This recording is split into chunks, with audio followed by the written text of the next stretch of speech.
Here are 7 tips for dominating in the turtling meta, presented by Fortnite Master.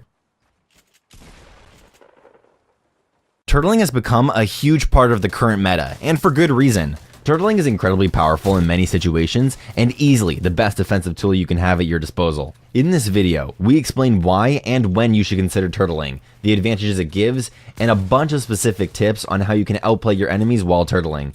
Note that this video is a little longer than some of our previous guides, but it's packed with really good tips, so hang in there. Next week, we'll be releasing a part 2 video that covers some ways to counter turtling. Without wasting any more time, let's get started. When we say defensive turtling, we're pretty much talking about any time you box yourself up and play within that box, regardless of how long you stay inside. Sometimes that means holding all your walls while you wait for your campfire or slurp to heal you, and other times it means immediately editing out to get aggressive. So let's talk about when you should consider turtling. Here are a few situations you should think about turtling. You need to heal, you're getting third-partied, you're forced onto low ground, or you feel overwhelmed for whatever reason. Anytime a situation feels like you've suddenly lost the advantage or lost control, turtling is usually a decent play. It's not that we're advocating for you guys to just turtle in every situation, we just want to emphasize that it's the strongest defensive tool you have.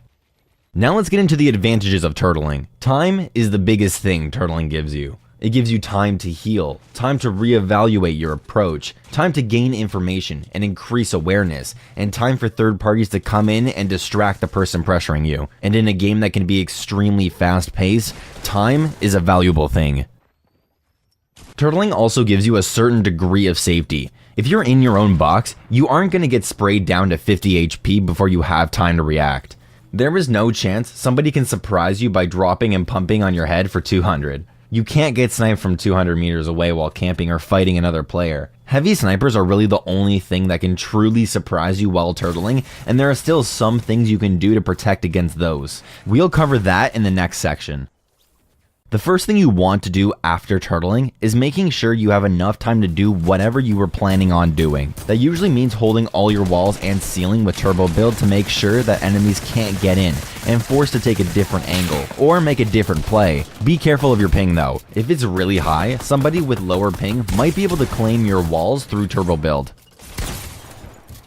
You might be thinking, but what if the other players are just constantly spraying at my walls and not giving me time to do anything? Well, if that's the case, the opponent is usually being over-aggressive, and there are ways to counter that.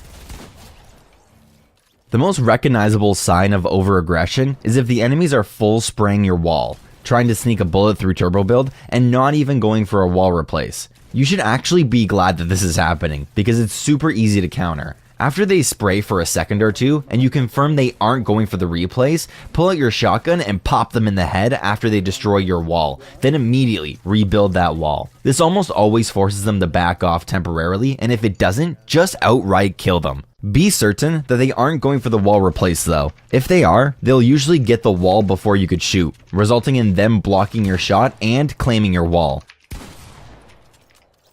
This works at long range with snipers too. If you're turtling and an enemy far away is spraying your builds for whatever reason, pre-aim their head with a sniper, wait for them to destroy your build, then snipe them in the face.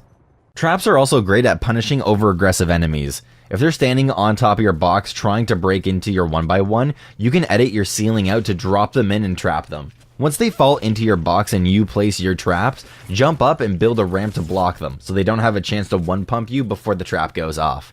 The same goes for any time an enemy pushes into your box in general. Heavy snipers are the only thing that can truly surprise you. One shot can instantly break a fully built metal wall. Then all of a sudden, the other player is in your 1x1, shotgunning you in the face. But luckily, the heavy sniper is the only thing that can do this, so there are some things you can watch out for that will help. Take note of the distinct sound heavy snipers make when you pull them out. And if you hear it, be on guard. Same goes for if you see somebody pull out a heavy sniper. Hold walls even if they aren't spraying or pickaxing. Be ready to trap them if they breach your 1x1, and generally, just be careful and prepared. Sometimes in the middle of a fight, you just need to reset and gather more information before you make your play. Turtling can be great for that. It gives you the time to track your opponents by listening to audio cues or peeking out of your builds. There aren't any real tips we can give for tracking enemies through audio cues. This comes with practice and getting used to the sounds in Fortnite. The audio cues aren't the best, but you can still track somebody by using them. And it does seem like Epic is actively working to improve the audio, as they've tried to make it better in the last 2 patches, so it could get easier to track using audio in the future. Peeking through builds is pretty basic too, but we'll briefly break it down. Editing and instantly resetting a wall gives you a few seconds of vision because you can see through the fresh build. Using a door edit for this trick is the safest because it doesn't expose you at all, but windows work fine too. You can also see through pyramids when editing them, although it seems like common knowledge now. One trick to improve vision doing this is to crouch on the floor right underneath your pyramid. Now we're going to go over some edit plays you can make from within your own box. The first is a simple window, corner, or top wall edit into a quick shot, then resetting the build immediately after so they can't trade back. This is a basic edit play, so it's pretty easy to execute, but you still need to choose your timing carefully. It's best if you wait until you see the enemy with their pickaxe out or they suddenly get distracted by something else. Otherwise, they'll almost always trade back because they're usually staring right at you. You can make a similar edit play with your ceiling. If you see a good opportunity, open your ceiling for a quick shotgun shot, then reset it. You can make yourself a little less exposed by hugging the wall closest to your enemy, then opening your ceiling and jumping up for a quick peek before closing it again. There is also a pretty cool edit play you can make if an enemy takes your pyramid. Let's say you're turtling with a floor and a pyramid on top, which should almost always be the case, and the enemy claims your pyramid. They are likely gonna edit it and try to claim your floor as well.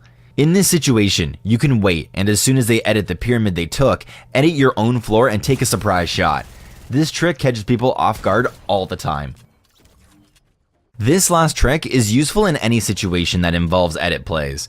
If somebody looks like they're ADSing waiting for you to edit, you can edit then immediately reset to bait the shot. Their shot will usually destroy the fresh wall, giving you an opportunity to quickly shoot them before rebuilding the wall again. Playing from within turtles has its advantages, but sometimes you need to edit out and get aggressive. Quickly editing out of your box can easily catch a player off guard, as long as you have good timing. Just like editing to take shots, you want to wait until the other player takes out their pickaxe, suddenly gets distracted, or changes position.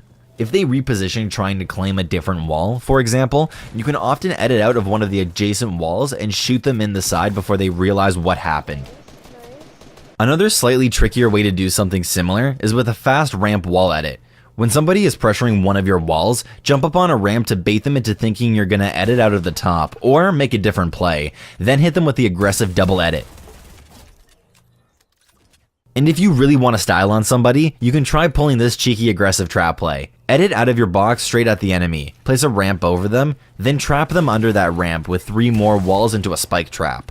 Be careful with this trick though, because if that other player is too close to your wall when you edit out, they will be faced into your ramp and not be trapped underneath. You can also do this trick when you see an enemy jump on their own ramp in front of your wall. You need to edit out quick enough to block them with a pyramid, then wall them in and place a spike trap. You may also want to consider pushing out to get aggressive if multiple people are pressuring you from different angles.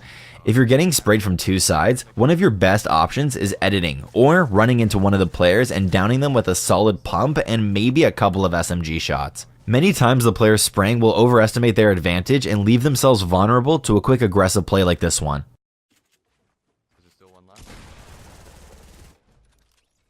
Finally, you need to know the best ways to escape your turtle if you're getting pressured too hard. First, if an enemy claims one of your walls, train your reactions to build your own ramp, blocking their line of sight and ability to make an edit play on you. After that, you should be thinking about how to edit out, for which there are a couple of options. The first is tunneling, which is essentially just expanding your turtle into more 1x1s. Tunneling is good for a few reasons. It lets you reset your turtles so you own all of the walls again. It gives you more options for fighting and making edit plays, and it makes you harder to track. As annoying as it can be for other players if you just keep tunneling outward whenever somebody claims a wall or a ceiling, it makes it harder for them to make a play on you. Tunneling is also great for avoiding stink grenades and explosives in general. Eventually, you'll need to get aggressive, but if your goal is just to buy some time, this works extremely well. Instead of expanding outward, you can also edit the top of your turtle to retake height. This works best when the enemy is on the same level as you. And similar to making edit plays, you want to wait until they have their pickaxe out or get distracted. Then edit through your floor/pyramid to retake height. Just be ready for a build battle if you want to keep that height. Thank you guys for watching this video. For those who are new to the channel, if you've enjoyed this video, check out some of the others on the right side of the screen. Don't forget to hit the subscribe button and the bell to get notifications for whenever a new guide shows up. We have grown tremendously in the last few months and couldn't have done it without all of our supporters. Thank you again so much, and doubly so if you shared it with anyone else like your friends, family, or your pets. You guys are great, and we hope to keep making videos that you all like. From over here at Fortnite Master, my name is The Saved One, and we're out. Peace.